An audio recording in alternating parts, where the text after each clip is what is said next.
A big thing I think is would be good for you to talk about is this, funding.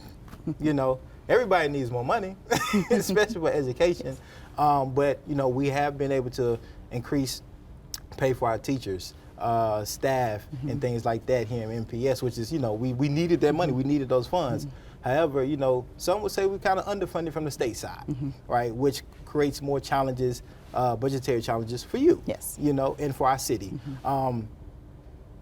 How do we fix that? How do we maneuver around that? How do we pivot those financial challenges? Yeah, I mean, great question. When you think about fundamentally the investments in school districts, like in theory, right? The majority of investments in school districts should come from the state. It should be about a 70-30 split between state and local.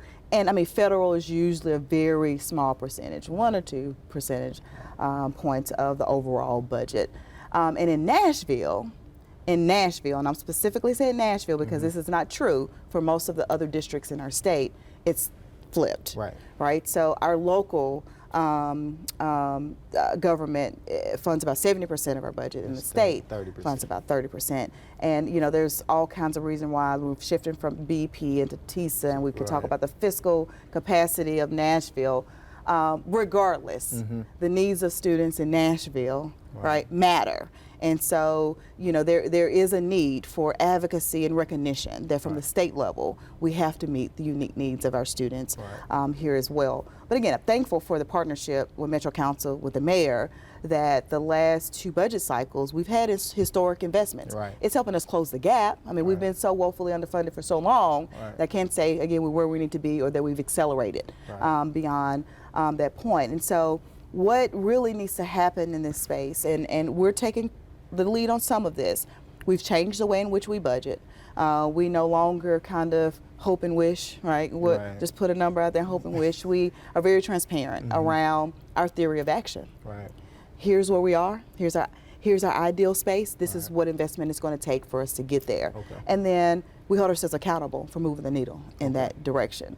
Large-scale change doesn't happen overnight, but we should be able to progress monitor that we're moving in that direction.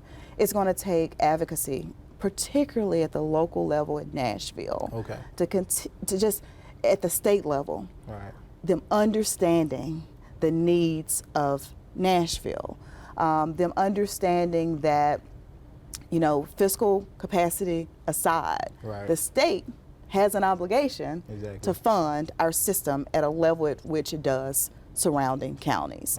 And so, as I mentioned for Nashville, that's the model. That's not true for the majority of districts in the state. And so we need our local leaders, our community, to continue to rally around and continue to demand that there is an appropriate response to the funding that's needed for us to get the outcomes that we need.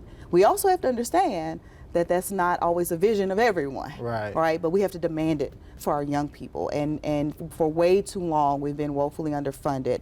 We need our city leadership to continue to invest, but we also need the state to invest in our young people as well.